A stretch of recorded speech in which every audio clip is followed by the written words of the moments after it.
Joining me now from Washington, D.C., representing Kentucky's 4th Congressional District, Congressman Thomas Massie. Congressman, thank you for joining me. Thanks for having me on, Stephanie. Congressman, I wanted to get your reaction to the protests, the riots, and the officers shot in Louisville.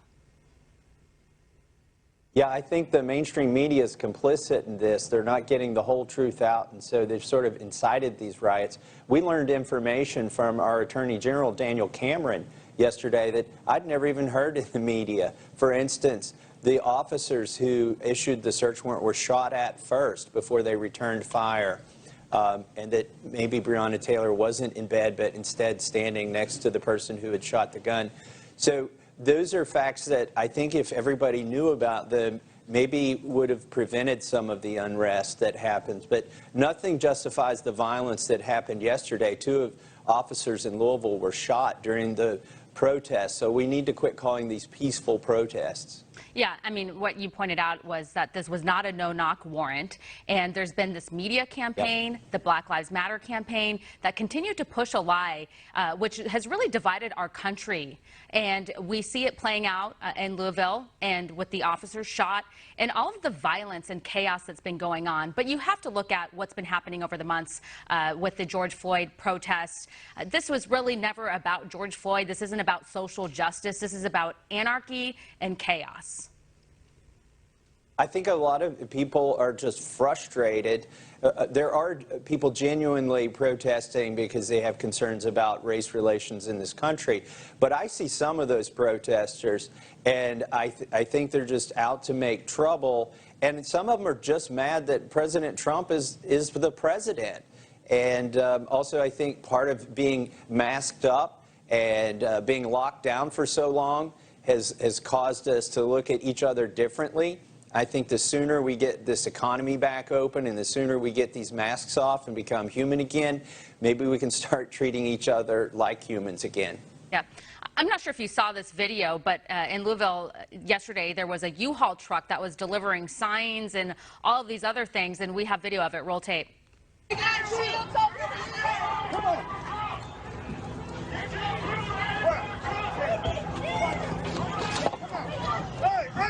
Somebody with me on this. Let's go. Let's go, baby. Lighten it up.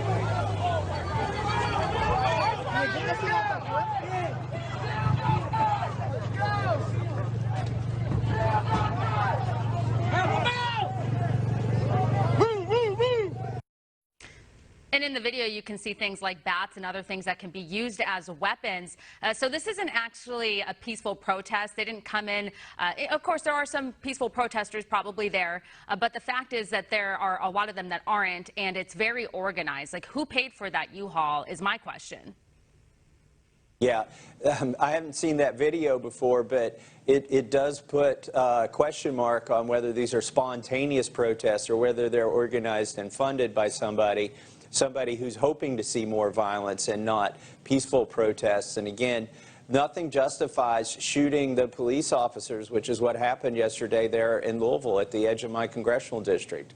Yeah, and I know that there are some members of Congress who want to get to the bottom of who might be funding some of these protests, because again, they're very organized. Somebody's spending money somewhere.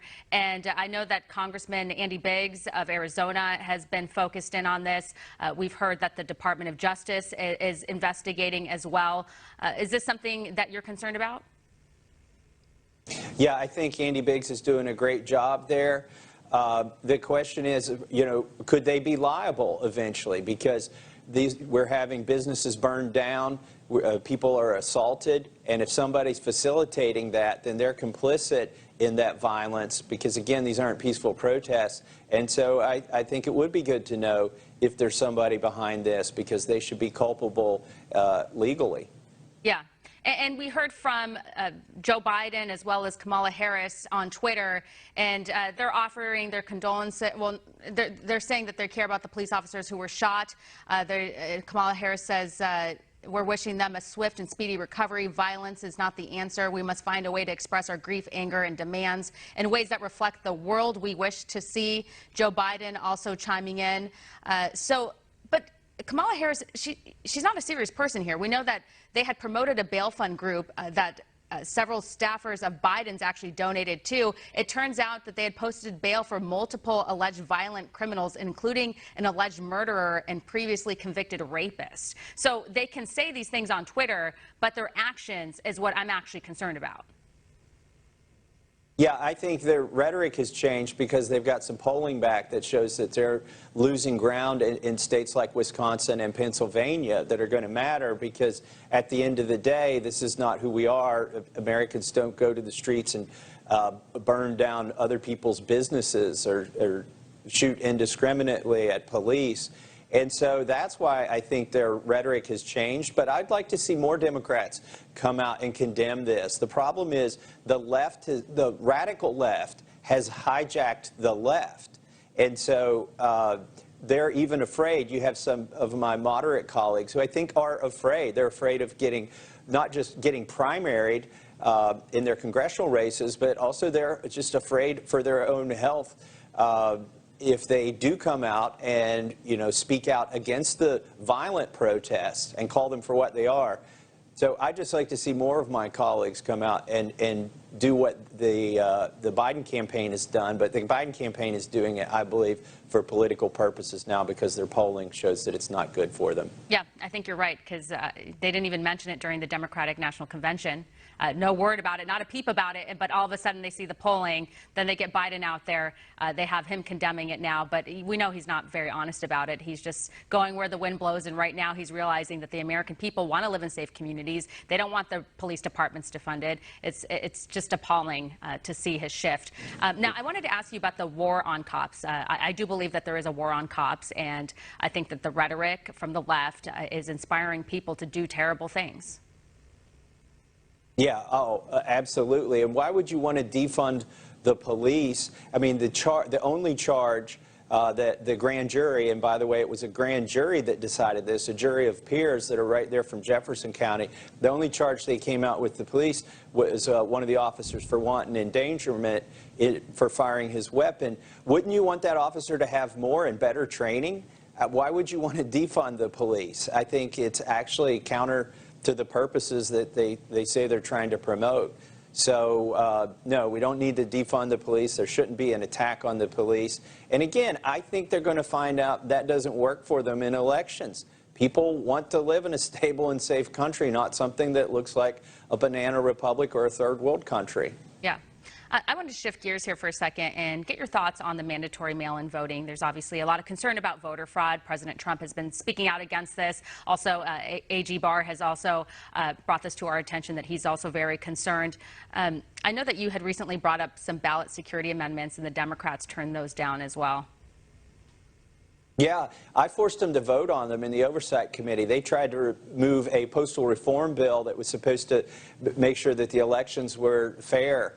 And one of the amendments, and I'll just give you an example of the most important amendment I offered that the Democrats unanimously shut down, was to make it a crime for somebody at the post office to to backdate a ballot using official post office equipment. When you put that postmark on the envelope, that's the imprimatur of the federal government, and it should be a crime if you essentially forge that by changing the date on it by manipulating the equipment. And especially if it's done for the purposes of submitting a ballot after Election Day and before the election has been decided. Would you believe every Democrat voted against that amendment to make that clearly a crime?